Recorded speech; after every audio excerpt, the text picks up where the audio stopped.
Bismillahir-Rahmanir-Rahim. Certainly Allah's deen is Islam. 3. 19. What is Islam? Translation of Islam Kya Hai? What did Allah say? The Quranic perspective. Ghulam Ahmed Parwez 1964. Talui Islam Trust. Registered.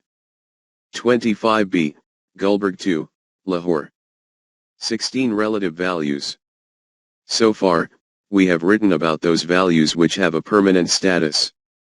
Let us once again examine an example previously quoted in which we saw wealth is also a value, but when a clash occurs between wealth and life, then wealth can be sacrificed for the sake of life. In fact, it becomes necessary to do so. Similarly, when there is a clash between life and dignity, then to protect dignity it becomes necessary to sacrifice life. This means that wealth and life are relative values, whereas dignity is a permanent value. Apart from permanent values, the Quran has also mentioned relative values. 16.1 Love for spouse and progeny. For example, in Surah Al-Imran the Quran has stated, "Fair in the eyes of men is the love of things they covet. Women and sons. Heaped up hoards of gold and silver. Horses branded." 3. 14.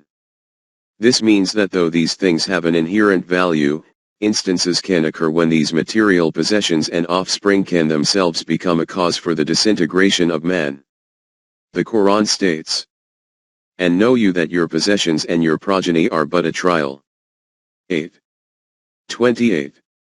This happens when material possessions and children are on one side and the values which are higher than them are on the other side. At this juncture, if a man sacrifices some higher value for the protection of his material possessions or offspring, then these things, wealth, offspring, wife, etc., become the cause for his destruction and become his enemy. The Quran states, "Truly, among your wives and your children are some that are enemies to yourselves." 64. 14. This is the reason that in the verse of Surah Al-Imran in which wife, children, and wealth have been declared as a reason for attraction, it is also stated, "Such are the possessions of this world's life. But in nearness to Allah is the best of the goals." 3. 14. These are the chattels for the physical life of man. If at some point a clash occurs between this and the real life of man, which is the life of the self, then it should be understood at that juncture that the importance and value of the human self is far greater. Say, "Shall I give you glad tidings of things far better than those?" 3. 15. The individual who does not have Iman in this reality gives priority to the love of wealth over these higher values. And violent is he in his love of wealth. 100. 8. 16.2 Love of wealth. But the one who has Iman in the higher values, despite having love for wealth, gives it for the welfare of mankind. To spend of your substance, out of love for him, for your kin, for orphans, for the needy, for the wayfarer, for those who ask. 2. 177. In Surah Al-Tawbah, where the contrast between lower values and higher values has been laid bare, it is stated, "Say, if it be that your fathers, your sons, your brothers, your mates, or your kindred, the wealth that you have gained, the commerce in which you fear a decline, or the dwellings in which you delight, are dearer to you than Allah, or His Messenger, or the striving in His cause, then wait until Allah brings about His decision. And Allah guides not the rebellious." 9. 24. In view of the importance of material possessions, the Quran has proposed punishment for a thief. 5. 38. It has also been forbidden to devour one another's possessions through cheating. 4. 29. And getting work done through bribes has also been strictly forbidden. 2. 188. In other words, not only is there permission to earn wealth through legitimate means and to take care of it, but there is instruction to do so. But on the other hand, When a need arises for this same wealth to be used for the protection of a permanent value, then it has been directed to give away all that wealth which is beyond one's need. 2. 219. 16.3 Value of life. According to the Quran, human life is of far higher value than wealth. Its importance and value can be judged from this when the Quran states, "If anyone slew a person, unless it be for murder or for spreading mischief in the land, it would be as if he slew the whole of mankind. And if anyone saved a life, it would be as if he saved the life of the whole of mankind." 5. 32. But if an individual murders an innocent man or turns the peace of a good society into mayhem, then his punishment is proposed as being the death penalty. Hence in the verse quoted above these words are also included i.e. unless it be for murder or for spreading mischief in the land. In another verse, this is called the taking of life bil haqq. In truth, nor take life, which Allah has made sacred, except for just cause. 17. 33. Haqq means to give the death penalty to a murderer or the one who causes tumult and terror in society in consequence of his crime. In view of the importance of the value of life, it has been strictly declared that no such step should be taken as a result of which a human being is killed. And make not your own hands contribute to your destruction. 2. 195. In the same way that this order is applicable collectively, it is also applicable individually. Therefore, the protection of your own life is extremely important. In another verse, it is stated, "Nor kill or destroy yourselves." 4. 29. Whereas this means do not kill your own people, it also means do not kill your own self. The charge that the Quran has levied against the Jews for their crime also includes that they used to kill their own people and turn them out of their homes. 2. 85. From these explanations, it becomes clear what the importance is of human life according to the Quran.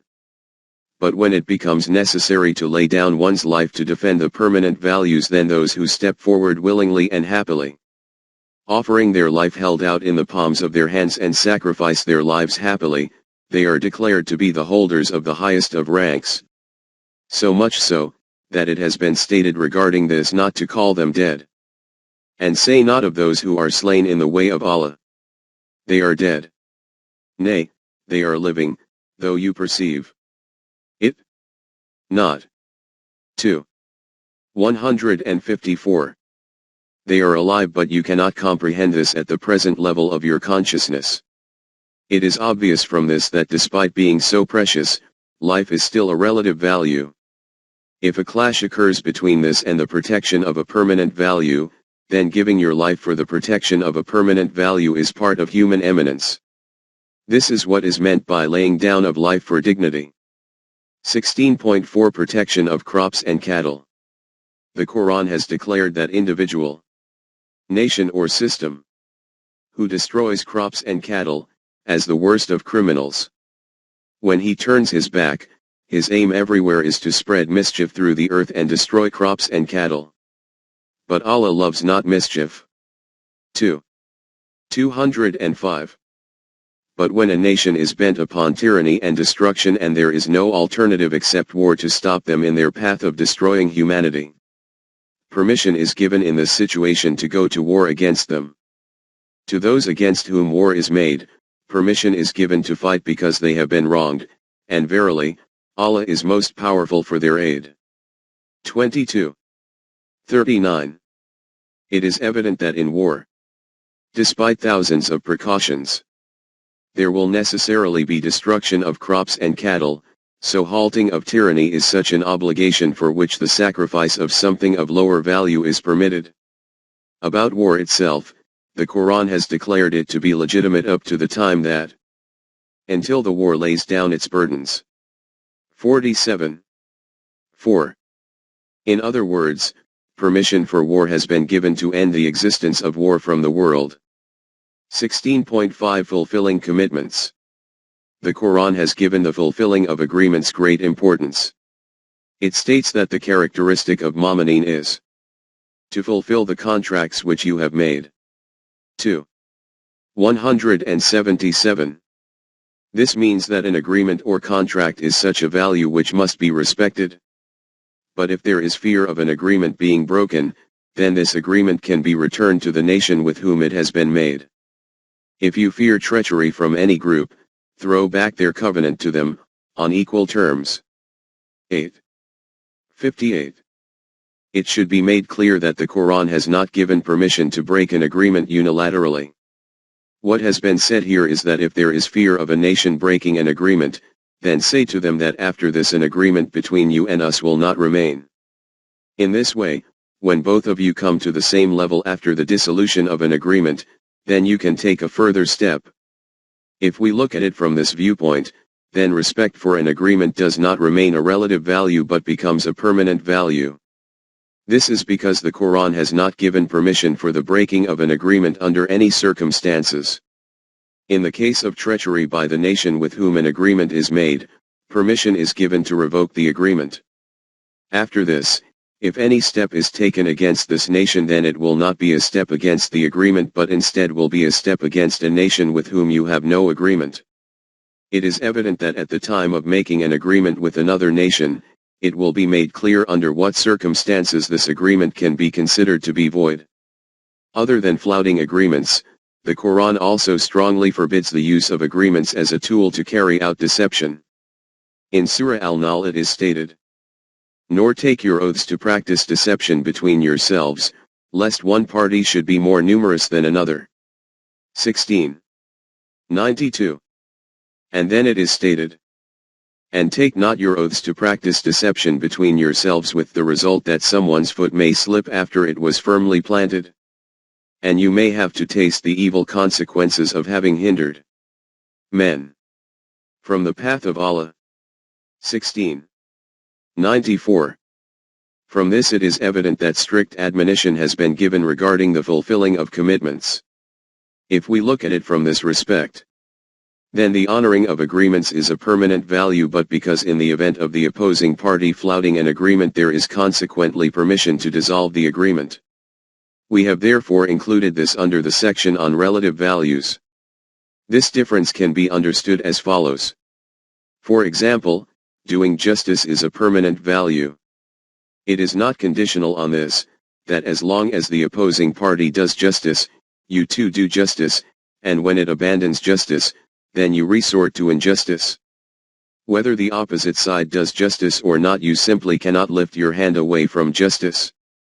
But in the case of fulfilling an agreement, this is conditional on the opposite side remaining committed to the agreement. If they do not remain committed, then you too cannot be forced to remain committed to it. It is only due to this much difference that it is noted under the relative values, otherwise it too is a permanent value. These are brief summaries of a few relative values which under normal circumstances it is essential to respect but which can be sacrificed for the protection of a higher value than these. By paying further attention to the Quran, this list of relative values can be increased. The Quran has clearly differentiated the mutual link between the permanent values and the relative values, and that in the case of any clash between them the latter should be sacrificed for the sake of the former.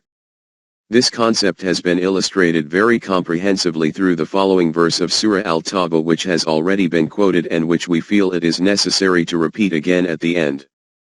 Say, if it be that your fathers, your sons, your brothers, your mates, or your kindred, the wealth that you have gained, the commerce in which you fear a decline, or the dwellings in which you delight, are dearer to you than Allah, or His Messenger, or the striving in His cause, then wait until Allah brings about His decision.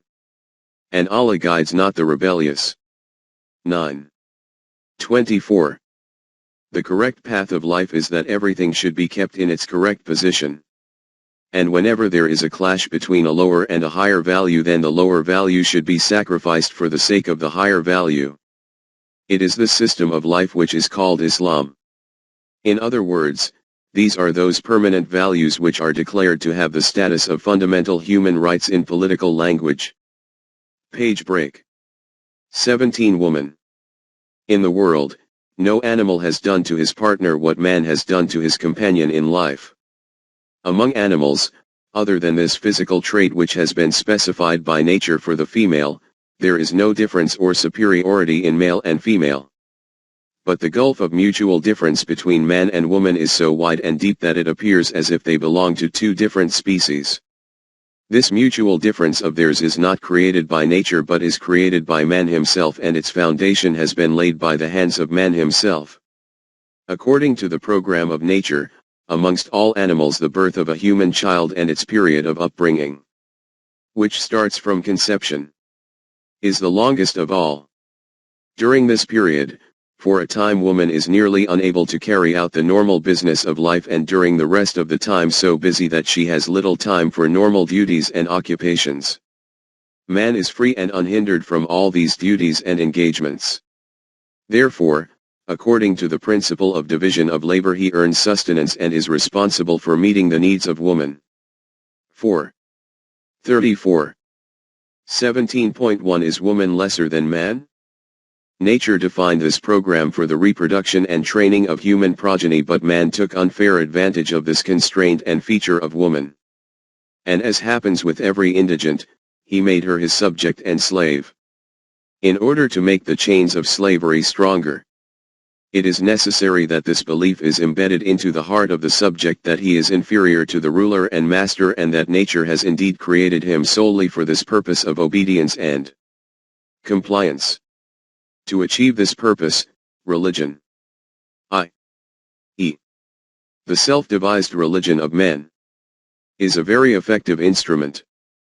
Hence in this domain also, man thrust forward the agenda of religion, and he began to make this belief widespread that the status of woman is grossly inferior compared to man. She is the source of all troubles and the originator of sins. She has faulty intellect and she should always remain obedient to man. Therefore, if you pick up the Bible and look, you will find these beliefs to be common in it, according to which God created man, Adam, with his own hands. And when he, Adam, began to be continuously sad due to loneliness, woman, Eve, was created from his rib, in order to provide him with company for his pleasure. In other words, the sole aim was the creation of man, and woman was merely created as a toy to entertain man. Satan misguided woman, and because of this Adam had to leave paradise. As punishment therefore for this crime of woman, God made the decision that she should give birth to children through the pains of labor, and her children should enter this world laden with the burden of sins and live with trials and tribulations. 17.2 Christianity and woman. In the Christian Church, this issue remained under discussion for a while as to whether woman even has a soul or not. As far as woman's nature is concerned, it was said regarding this that since she is created from the rib of Adam, she is therefore crooked like the rib. If we wish to straighten it, it will break but will not straighten. These beliefs about woman are not specifically confined to Christianity. Nearly every religion of the world has given woman a similar position. She is created for man, therefore she has to abide by the will of man. In a society, she holds no status in her own right, so much so that even her introduction is not done through her own self. She is introduced as the daughter of Zayd, the wife of Bakr, or the mother of Omer. She can neither be the owner of any property, nor has she any authority in the income of man. She cannot receive anything from the inheritance or wealth of her father, husband, or son as a right. If she is given anything, then it will be in the form of charity. Kanyadan is an established part of Hindu society. According to this religion, she cannot select her own husband. Her father can hand her over to anyone he wishes. In fact, this is even necessary that she should be married off before she reaches adulthood. This marriage will be a permanent tie which can never be broken. Even after the death of her husband, this woman will remain his wife. She will either need to burn to death on her husband's funeral pyre or spend her whole life as a widow. These beliefs about woman have continued throughout the centuries and are prevalent in nearly every part of the world. Or it can be said that they were prevalent until recent times. The consequence of this was that woman herself began to realize that she has no position of her own in the world. She is only created for man. The purpose of her life is to satisfy the sexual desires of man and to become the means of producing his progeny. 17.3 European woman. How deeply this belief about her own self has reached the heart of woman can be seen from the fact that the Western woman considers herself to be completely free. Her belief is that she does not lag behind man in any field, and she is not subservient to man. She rebels against every belief which contains any iota of the suggestion that she is inferior to man. But despite this, her extreme endeavor is that somehow or other she should become an object of attraction in the eyes of men. All her material for adornment and beautification. Her efforts to promote her beauty and various techniques to exhibit her figure. Her manner of speech. Her way of walking. The design and embellishment of her apparel. Behind her every movement and appearance this motive is functioning that she should become as attractive as possible in the eyes of man. You can see that despite rebelling against man and being apparently free, this belief is still ingrained in the depths of her heart that she is created for man. In fact, in this respect woman of the age of ignorance was smarter than the daughter of modern civilization. Even if she became the means of satisfying the desires of man, at least she was free from the trouble of earning a living. Now she earns herself and spends the majority of her earnings to become the toy of man. She makes full effort that somehow or other she remains trapped as prey in the eyes of man, and despite this keeps herself under this illusion that she is free from the grip of man. All this is the unconscious influence of that doctrine and belief which is rooted in the heart and veins of woman for thousands of years. 17.4 Revolutionary Proclamation of the Quran. The Quran arrived and it declared as false all these beliefs and doctrines about woman which man had spread for centuries. It was a very great revolutionary proclamation in the history of man. It stated that it was false that Allah created man and then woman was created from the rib of man.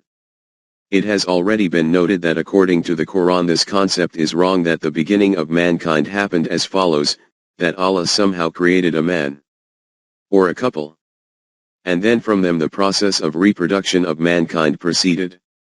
The Quran states that life, traversing through its various evolutionary stages, reached up to the state of a human being. Its beginning was from a life cell. There was no differentiation of male or female in this. Then it became divided into two new parts, one part a spermatozoon possessing male traits and the other an ovum possessing female traits. By the coming together of these two the process of reproduction proceeded forward through birth. The birth of a human child, girl or boy, also takes place through this process, so it is wrong to say that man was made first and woman emerged from his rib. The Quran states, "Who created you from a single life cell and from it created, of like nature, its mate. For man a woman and for woman a man. And from them twain, has spread abroad a multitude of men and women." 4. 1. After this the Quran also contradicted the belief that woman was the cause of the error of Adam in paradise. It stated that man and woman both have equal potential within them to follow the right path or to leave it. They can both commit errors. 2. 36. Therefore, it is wrong to think that woman is responsible for the sins of the world and man is completely innocent. 17.5 Meaning of Zawj. Pair. Then the Quran stated that for the program of reproduction it was proposed that this process moves forward with the mutual cooperation of man and woman. Neither man alone can support this, nor woman alone. The things which come together in this way to fulfill a certain purpose are called zawj. Complementary. Of one another. In this respect man and woman are zawj of one another. Between the two some traits are given to man while woman is deprived of these, and some are given to woman which man is not in possession of. Therefore, each one surpasses the other. Allah has so created you that one excels the other. In certain respects. 4. 34. Pay attention to this, that the Quran has not said that man has been given superiority over woman or that woman has preference over man, Because of certain traits man surpasses woman. And due to other traits woman surpasses man, and the program of nature is fulfilled through the companionship of both. These different traits of man and woman are only biological. As far as human potentials are concerned, both possess these equally. For thousands of years man kept woman deprived of those opportunities and means through which her human potentials could have been developed, and then this fatwa was proclaimed that woman is simply the possessor of faulty intellect. This is wrong. Provide them with equal opportunities and then see how both progress side by side in the cavalcade of life. 17.6 Equal potentials. The Quran has proclaimed, for Muslim men and women, for believing men and women, for devout men and women, for true men and women, for men and women who are patient and constant, for men and women who humble themselves, for men and women who give in charity, for men and women who fast, practice self-restraint, for men and women who guard their chastity, and for men and women who engage much in Allah's remembrance, following His laws. For them has Allah prepared protection and great reward. 33. 35. If men have the potentiality to develop their personality by harmonizing themselves with the laws of Allah, then women also have a similar potentiality. If men can be members of a movement that aims at world peace according to the inviolable laws of Allah, then women also can participate in it by becoming its members. If men can restrain their capabilities so as to develop them within the laws of Allah, so can women.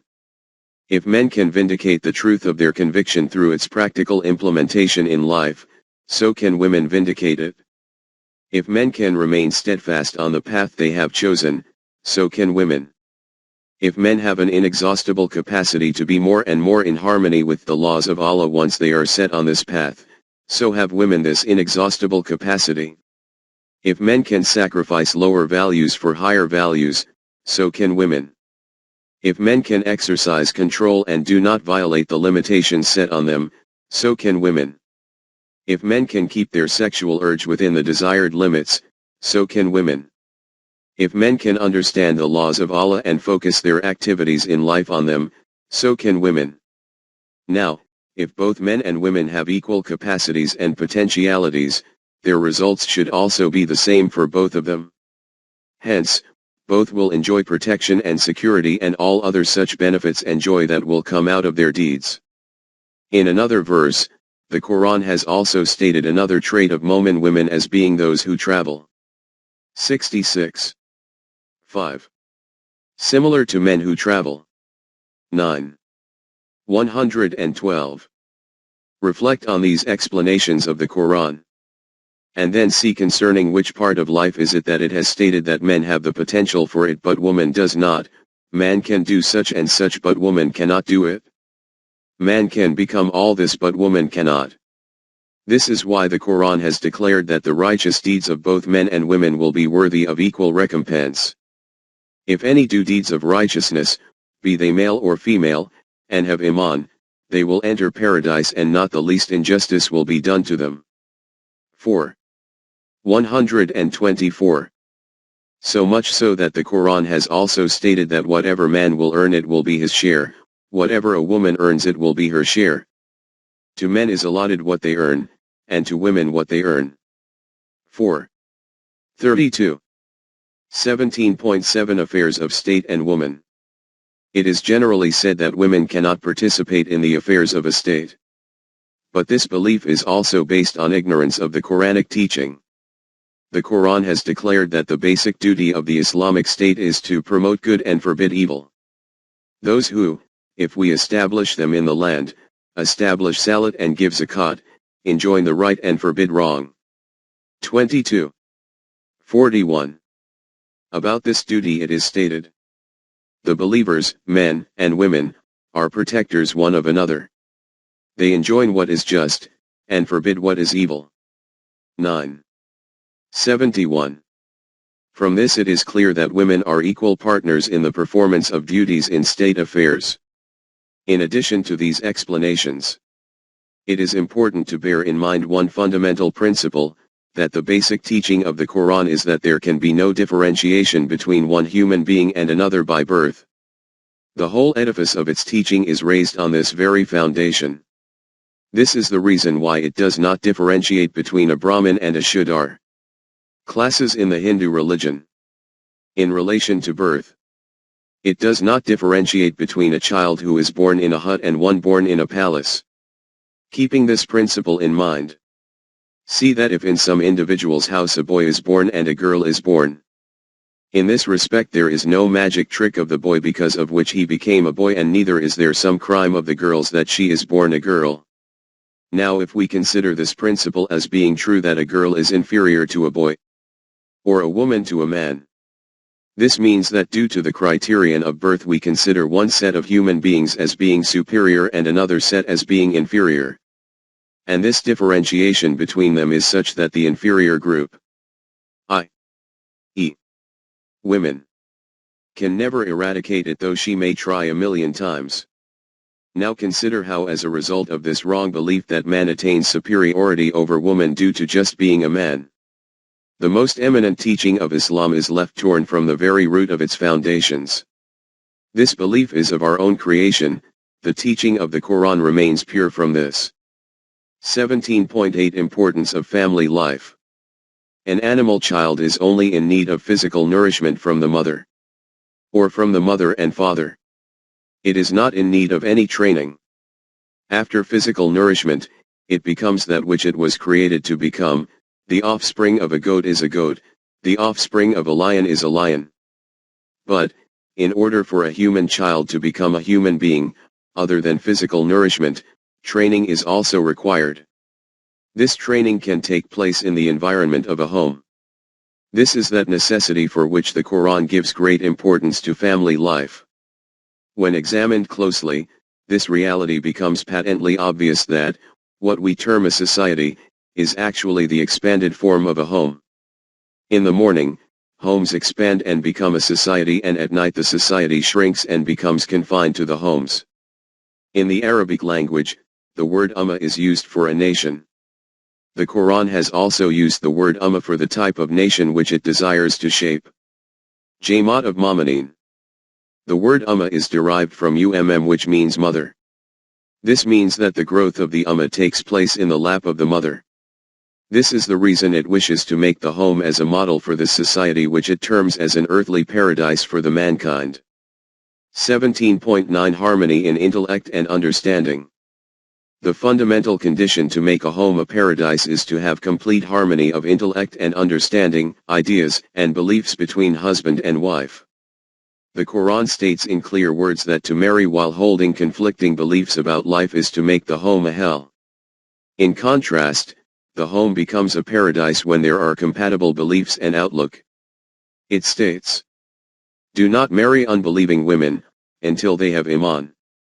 A slave woman who has Iman is better than an unbelieving woman, even though she allure you. Nor marry unbelievers until they have Iman. A man-slave who has Iman is better than an unbeliever, even though he allure you. Unbelievers do but beckon you to the fire. But Allah beckons by His grace to paradise and protection, and makes His signs clear to mankind, that they may receive admonition." 221. For this it is necessary that a woman and a man should have full freedom and the right to select their partner. This is why the Quran tells men to marry women of their choice. 3. And about women it states that men should not become their masters forcefully. 19. Under these terms the question of marriage between a minor boy or a minor girl does not even arise. Hence, according to the Quran, nikah is the name given to the mutual agreement, with full willingness according to their personal choice, between an adult man and an adult woman, that having become companions of each other, they will live a life in peace and love, in mutual harmony and with one outlook. 21. And in this way, they will produce in society that kind of delightful environment in which future generations will be brought up possessing a balanced personality and will become the embodiment of the eminence of humanity. 17.10 Division of labor. Because, as has already been stated earlier, in the unit of a home according to the principle of the division of work, the major share of a woman's time is devoted to the care and training of children. The fundamental responsibility for earning a means of subsistence falls therefore on men. Regarding this, the Quran states, men are responsible for the maintenance of women in the home. 4:34. It should be made clear that this does not mean that a woman cannot even earn any subsistence. As has been noted earlier, the Quran has stated in clear words that a woman is the owner of whatever she earns. 4:32. The reason why men are declared to be responsible for providing for the needs of life of women is that since in the management of home affairs the larger part of a woman's time is spent in the care and bringing up of the children and man is free from this, it is therefore fundamentally the responsibility of men to earn subsistence. As far as the responsibilities and rights of a husband and wife are concerned, the Quran has given both equal status. In this regard, it has specified such a principle which in its brevity and succinctness is unparalleled. It states, and women shall have rights similar to the rights against them, according to what is equitable. 228. According to procedure and law, women have similar levels of responsibilities proportionate to their rights. And as for the mutual relationships between a husband and wife, for this too the Quran has specified a similar concise and succinct principle. They are raiment for you and you are raiment for them. 187. You are for each other like the apparel you wear, which has such an intimate and direct relation to the body that no other thing can come between them. 17.11 Divorce. Talaq. The Quran has called nikah the mutual agreement which takes place as a result of the heartfelt agreement between the two parties. 4:21.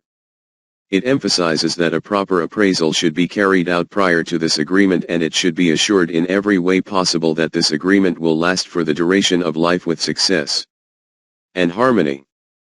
After this it gives such instructions according to which this agreement becomes ever stronger in the marital life of husband and wife. But despite this, the Quran does not hide from the realities of life. It accepts that despite this amount of care and emphasis, such a situation can occur where differences arise between the parties.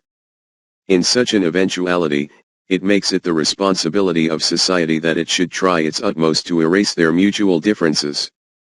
For this it suggests that a consulting board should be constituted, comprising of representatives of both parties, which will make every effort possible to try and resolve their differences. 4:35. But if their efforts are fruitless and they reach the conclusion that no possibility remains of reconciliation between this husband and wife, then this agreement of nikah of theirs should be dissolved. This is called talaq. 17.12 Polygamy. Because the Quran declares the harmony of thought and outlook between husband and wife and the sweetness of love and peace in their relations as a basic condition.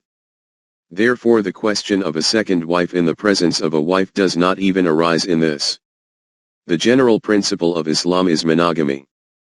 But in this regard, it does not ignore certain exceptional circumstances. It says that due to certain adverse situations, for example, as a result of war, such emergency circumstances can arise in which the numbers of widows and the orphan children with them and adult women become so great that, according to the principle of monogamy, there is no possibility of their getting married.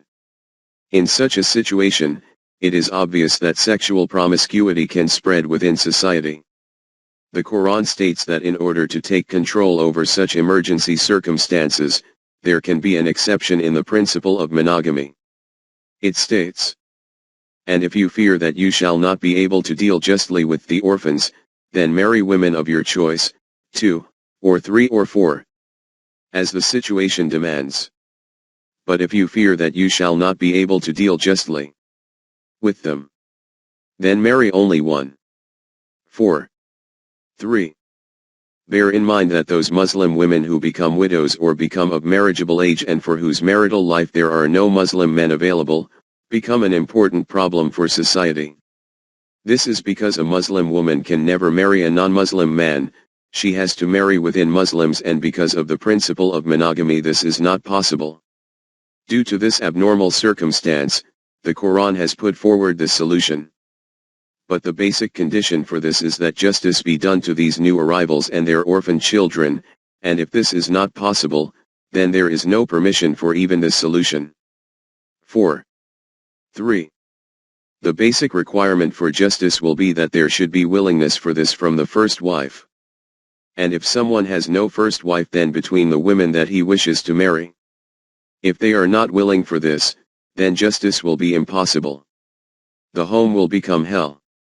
This is the one time only and the sole verse in the Quran regarding having more than one wife. Consequently, apart from these circumstances there is no permission for more than one wife under any other condition or for any other reason. 17.131 Important reality. In relation to polygamy, it is necessary to keep one important reality in mind. Within our homes there are present grown-up sisters, daughters, and other such female relatives with whom nikah is not permitted.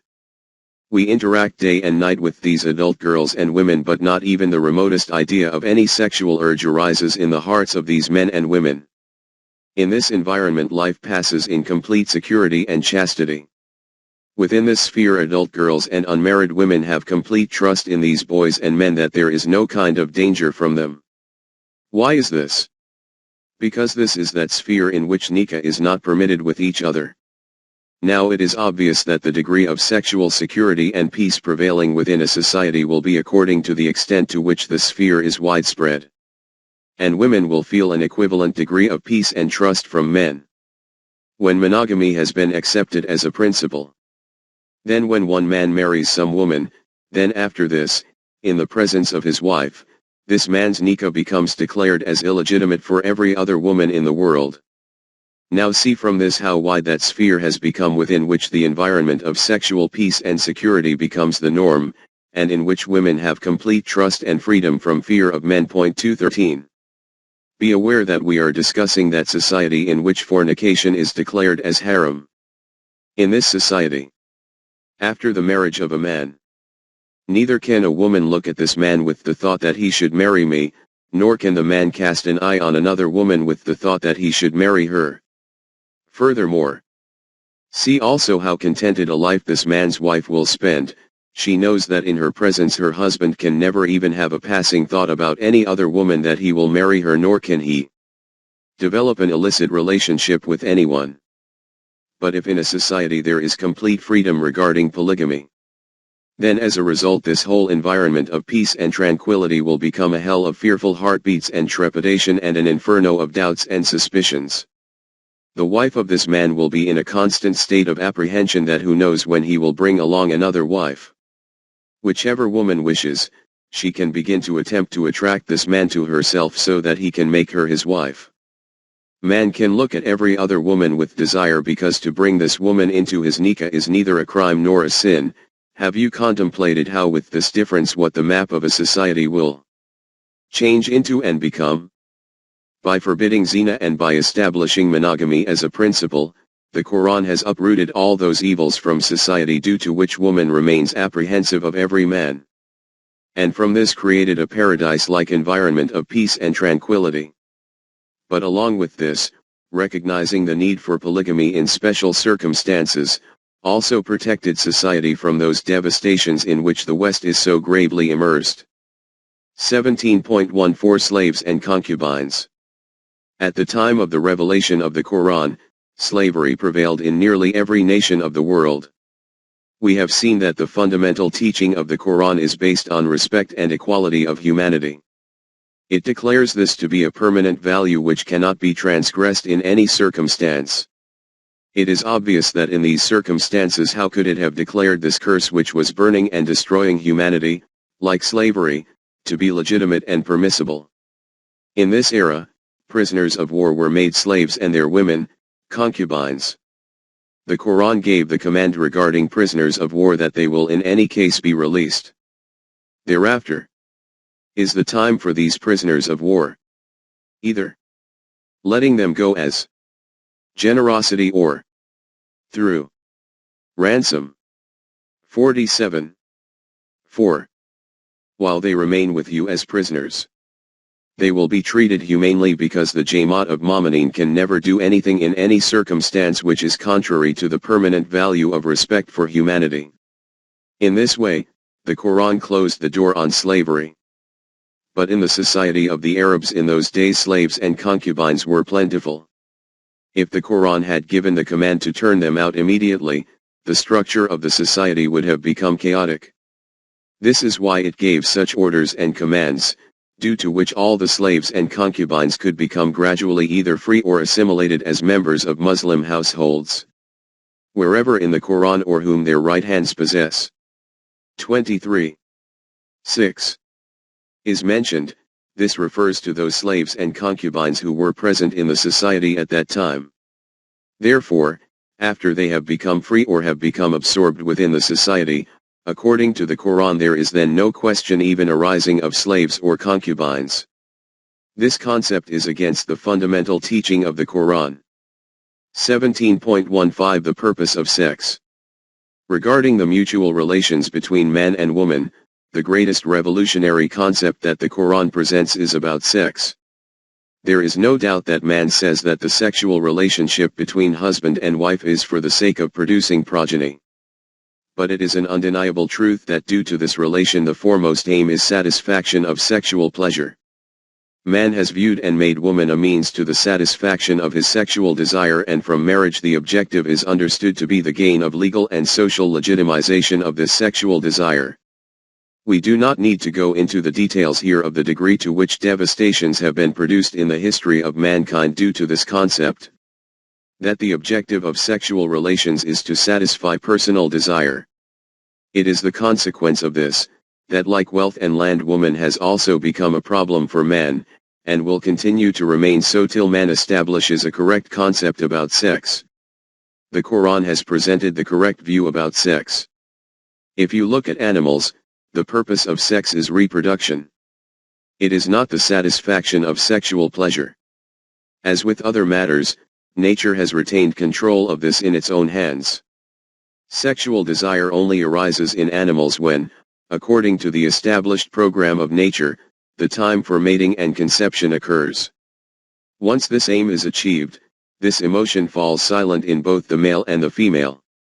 They have neither control over this, that whenever they wish they can make it come alive again of their own accord, nor control over this, that after its arousal, they do not fulfill it. As with animals, in humans too the means for reproduction is sexual mating.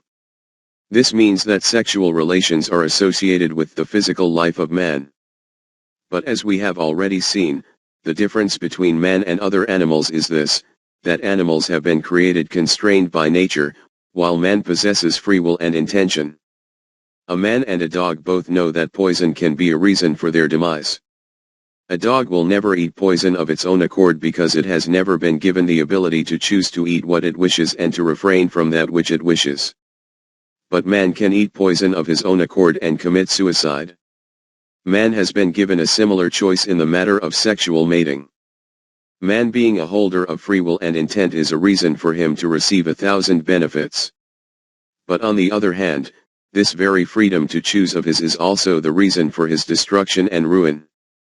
The limitation of a dog, in that he cannot choose to eat poison, protects it from death, but because of this he also remains deprived of the countless benefits of poison. If man utilizes poison according to the law of nature, he can reap many benefits from it, but if he uses it contrary to the law of nature, poison becomes the reason for his demise. In other words, the correct use of human choice and intent is a source of mercy in his favor, and its incorrect use a cause for death. 17.16 Birth control. Regarding the issue of sexual mating, by creating animals to be devoid of free choice and to be constrained, nature has retained control over their reproduction. They are obliged to give birth to their young according to the program of nature. They can neither cause a reduction in this, nor an increase. In the period that nature has fixed for them, they can neither desist from mating, Period of conception. Nor can they mate at times other than this period. But nature has given man freedom in this domain also, that he can, according to his own choice, exercise control over his reproductive faculty himself. In other words, he can produce as many children as he wishes but should not feel any obligation to have any more than this. Though choice was given to him for this purpose, he considered sexual mating to be a means to obtain hedonistic pleasure for himself. Then, my goodness, what destructions were caused in that process. He made sex into such a problem for himself that he cannot comprehend any solution for it. No better example can be presented to correctly evaluate what kinds of difficulties the wrong use of human choice and intent creates for man than this. Firstly, through his erroneous vision and through the hands of his emotive desires, he created a problem for himself out of such a simple program of nature, and then in search of a solution to this problem, he created such tangled convolutions that, like the prince in a fairy tale, he remained lost forever in this maze. So much so, that Freud and his co-thinkers have even said that sex is that focal point around which the whole world of men revolves. And that the mutual attraction of mother and child and even the relation of this is the creation of his own mind. God and man is dependent on the result of these sexual urges. 17.17 Sexual urge is not a physical need. In this connection, the belief was created that the sexual urge is a physical need like food and water, whose satisfaction is essential. If this need is suppressed, then 1,000 ills and psychological diseases are born as a result. And the greater the extent to which opportunity is given for it to play freely, the greater the degree to which the knots of human consciousness are untangled, even though this fact is very clear that the sexual urge is not physical like hunger and thirst. For example, if you are sitting engrossed in some work, then when the body needs water, the feeling of thirst will arise. Initially this feeling will be slight, but if you do not quench your thirst, then it will increase in intensity and gradually will become so great that you will find it difficult to continue to work. If still you do not drink water, you will become ill and eventually your demise will occur. This is called physical need. Contrary to this, the state of the sexual urge is that it never emerges until you cause it to arise by your own thinking. It has to be triggered to emerge through thoughts, and it can become cold through thoughts. And it is also not correct that if this need is not satisfied that man becomes ill and eventually his death occurs. How many people are there who have not satisfied this need all their life, and despite this there has been no harmful effect on their health? Never mind a harmful effect occurring, their health becomes even better. Its harmful effect results when you, through your thoughts, cause these urges to repeatedly arise. If your thoughts do not go in this direction, then there is a pleasant effect on human health and thought process as a result. In its support, the evidences of eminent physicians and experts in psychology and sexuality are available, and the greatest evidence is man's own experience. Whoever wishes can try it, the condition being to not allow your thoughts to approach in this direction. 17.18 This is a psychological urge. Therefore, the sexual urge is not a physical necessity, this is a psychological urge which man gives rise to himself. If he causes it to arise according to his own program for the production of his progeny, then its consequence is beneficial both for him and for mankind. And if he causes it to arise purely for his hedonistic pleasure and provides the means for its fulfillment, both individual and collective ruins result from this. And man never considers how great a price he is paying for such a temporary pleasure. The purpose of food is to provide nourishment for the body. Its taste is a secondary issue. The individual who eats purely for the sake of taste and thus keeps ruining his health, what can you call him other than insane? Similarly, the purpose of sexual relations is for reproduction, pleasure is a secondary issue. The person who approaches sexual relations only for the sake of pleasure, and in this way, having created thousands of complications for himself and for mankind and making society a hell, what doubt can there be in his insanity either? But what can be the solution to the fact that man, having adopted the wrong approach for thousands of years, upholds this madness to be a wonderful wisdom, and is also reaping its consequence. The Quran has presented the solution to this most difficult and self-created problem of man in just a few words, when it states, "Your wives are as a tilth unto you, so approach your tilth when or how you will." 2. 223. Here the example of a field has made the matter absolutely clear. The farmer only sows his field when he intends to grow a crop. He does not plow the field or sow seeds merely for the sake of pleasure. Therefore, the purpose of sexual mating of a husband and wife is to produce children, not to seek pleasure.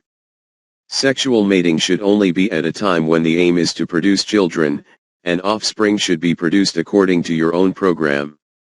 As for the sexual urge being unlike a physical need, the Quran has also made this clear. In the matter of things to eat and drink, it has made some things haram. But along with that, it has also stated that if such a situation arises that nothing else is available to eat and your condition becomes unbearable, then at that stage it is permitted for you to eat haram things according to your need. 2. 173. Contrary to this, regarding the matter of sexual urge, it is stated, "Let those who find not the wherewithal for marriage keep themselves chaste, until Allah gives them means." 24. 33. This means the Quran has recognized the unbearable condition in the case of food and drink but has not accepted it in the case of the sexual urge. This is because, as stated earlier, the sexual urge is not a physical necessity. It is merely a psychological urge, the emergence of which is dependent on the thoughts of man himself. And regarding the matter which is a choice of man himself, what question is there of this being unbearable? This is the reason that the Quran has declared fornication to be haram and has not given permission for it under any circumstances. 17.19 Fornication is haram. According to the Quran, this is a grave crime for which the punishment is severe. In Western society, if an adult couple, unmarried, establishes sexual relations with mutual agreement without nikah, it is not considered to be a crime. But the Quran declares this also to be a crime, because the leading motive for fornication is the seeking of pleasure, not the birth of children. In the West, if the girl becomes pregnant in this situation and that couple get married after this, then this child becomes legitimate in the eyes of the law, because, according to them, in such a situation the purpose of the relationship no longer remains as the seeking of pleasure alone, the birth of children also comes into this. In other words, according to them also there is a difference in merely having sexual relations for the sake of pleasure and in the relationship which results in children. The Quran calls this fornication also, because the purpose in this was in reality the seeking of pleasure. This was merely an accident due to which pregnancy occurred. According to the Quran, the meaning of nikah is such a contract according to which a couple make an agreement to spend a life together of mutual companionship. In this companionship, the nourishment of such offspring also enters into it, who as a result of righteous training, become eligible for the eminence of humanity. Such a relationship in which the seminal fluid is merely poured away, is declared to be against the purpose of nikah by the Quran. Provided you seek them in marriage with gifts from your possessions, desiring chastity not lust. 4. 24. 17.20 Family planning. The world is presently facing a problem on such a scale which, as a result of its importance, is not in any way less dangerous than the atomic bomb. The problem is that the population of the world is increasing so rapidly that the fear is that, after a period of time, the productivity of the earth will not be sufficient to feed it. The various governments of the world are also doing a lot to increase production, but the assessment is that the rate of increase in production will not be able to keep pace with the growth in population.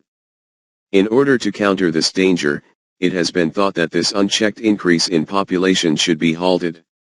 For this purpose, contraceptive medicines and instruments are being invented and adult women and men are being enticed to use them. But these measures so far are not successful. Firstly, these are not effective in all situations, and secondly, there is a great deal of expense associated with them. Then the medical community has not reached any definite conclusions regarding the long-term effects and consequences of these, because of which there is a lot being said both in their favor and against them. All this is happening, and alongside it, the population is continually increasing. This question has created a tricky issue for the intellectuals and thinkers of the world. But have you noticed what the fundamental reason for this problem is? This belief about sexual relations that its purpose is to seek pleasure. Both those who offer contraceptive measures and those who take them, desire that sexual pleasure should be acquired through sexual relations, but that children should not be born. Until man brings about a change in this erroneous belief of his, a satisfactory solution to this problem will never be found, i.e. this change that sexual relations should indeed only take place when the objective is to produce children. If this ideology is adopted, then not only will a satisfactory solution be found to the problem of overpopulation, but many other issues about women will also be resolved. Since this wrong belief about sexual relations is ongoing for centuries, it looks apparently difficult to bring about a change in it. But it is not impossible. What ideology is there in which change cannot be wrought through correct education and training? Even in this day and age, in every nation and tribe, you will find some sort of restriction imposed on sexual relations which is being followed unconsciously. For example, there cannot be a marital relationship between brother and sister, or that it is not right for a husband and wife to have sexual relations during menstruation. These constraints are being followed unconsciously because these are included in the education and training of children. Similarly, if this doctrine is also included in education and training that sexual relations are only for procreation, then after a few generations this boundary will also be followed unconsciously. This is particularly so because, as already noted, the sexual urge only emerges through thoughts. Therefore, to bring about change or improvement in any ideology related to sex, it is necessary to bring about change and improvement in thinking. 17.21 Need for correct education. In order to produce this kind of change through education and training, it is also essential that such an environment is created in society due to which the thoughts of the youth are not automatically drawn towards sex. The result of the prevailing wrong belief about sex is that the whole environment remains constantly loaded with such germs which serve as great provocations in arousing sexual urges, in women. The motive for self-objectification. And for every type of new method and technique. And all kinds of opportunities and functions. Blatant sexual literature and cinema films. Provocative love songs, and above everything, this concept about life itself, that human life is merely a physical life. There is no level above the animal level, and nor are there any such permanent values the protection of which is the reason for human eminence. The collective impact of all these different elements is that the youth do not even retain control over their thoughts. And when there is no control over thoughts, then what control can there be over sex? 17.22 Quranic concepts.